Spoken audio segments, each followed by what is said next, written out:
Dynasty or democracy? In Kenya, despite elections, the fight is on over who controls the levers of power. In the US, an 11-month process is underway, continuing 20 years of a Clinton and a Bush in presidential politics. In Pakistan, a 19-year-old student has been handed a political party in the will of his assassinated mother. We sought the views of two men who were apparently born to rule.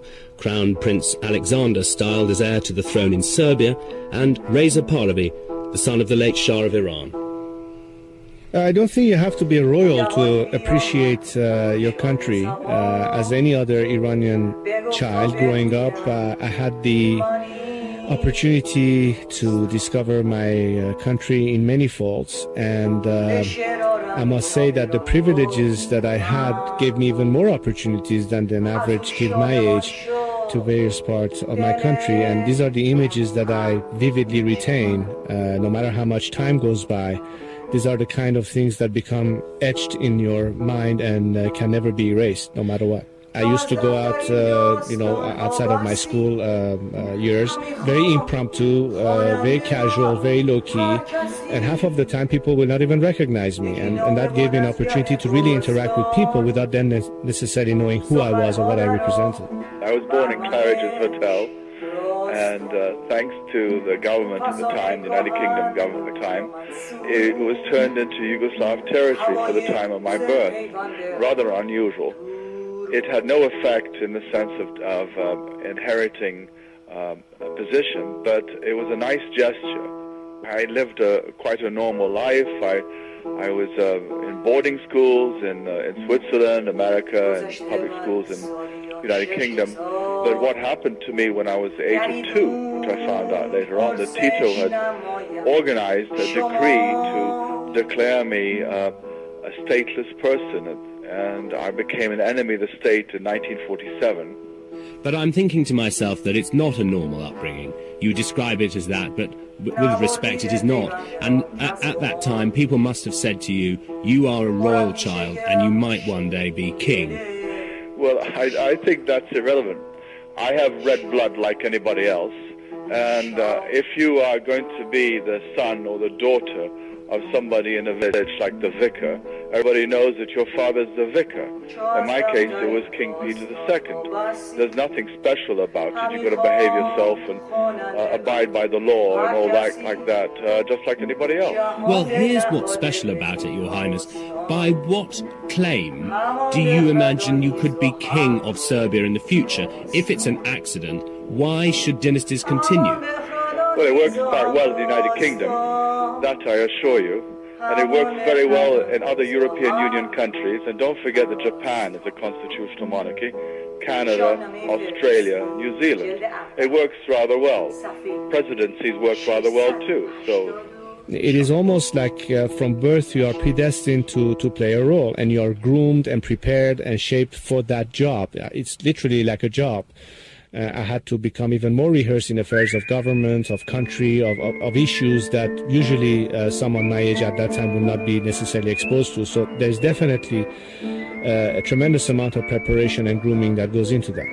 Your destiny was dynasty, and it's not now, is it? Well, this is something that if one day the opportunity presents itself again, it will be something that the Iranian people will have to decide whether or not someone like me may play a role of that nature in the future. But this is not my focus right now. My only focus at this time, and as a matter of fact, my sole preoccupation ever since I left my country, has been what can we do to secure the kind of future that the Iranian people deserve. A future which brings human rights, which brings justice, which brings equality, which brings true democracy. What form it ultimately takes, that's a different issue. And that's the debate between those who are monarchists and those who are republicans. And as a monarchist, do you want to be Shah of Iran? Let me explain something to you, Mr. O'Connell. If you ask me whether or not I believe that the institution that I represent can have a role in Iran, is a better institution for the country, my view of the institution has always been something above the fray. When you look at France today as compared to Spain, for instance, one being a republic, the other one being a constitutional monarchy, the issue of democracy is established.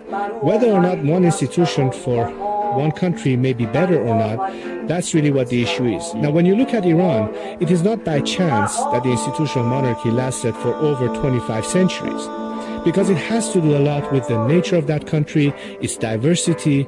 The institution has been an added umbrella of security and unity for the nation.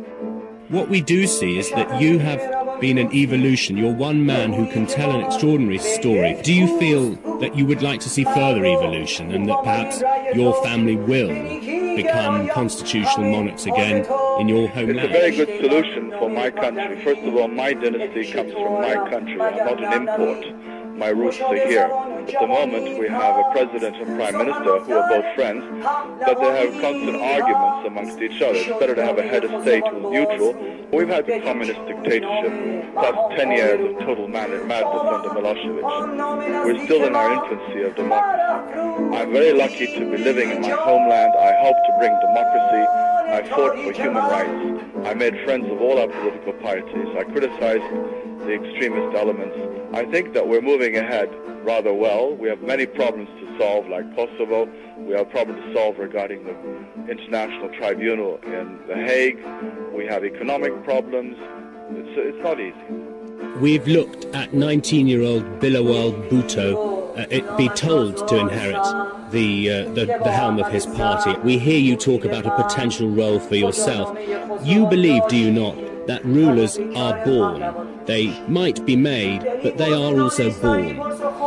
No, I don't believe that. I think that it's a collective process of people finding individuals who could, in fact, emerge from the fray and play a key role.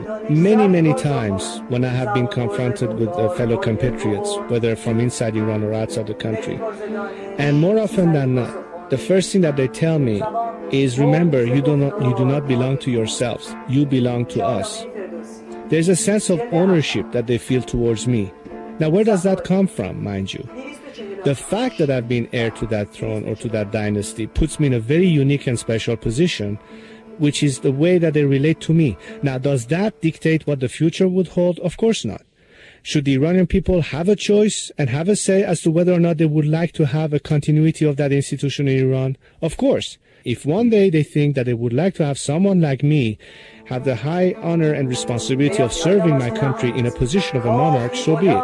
Or they may choose to say, no, we want a different system, at which point I'd be an average citizen. You have written that you will go home. When you go home, what will be the first thing you do? Kiss the ground of my homeland. Reza Pahlavi and Crown Prince Alexander.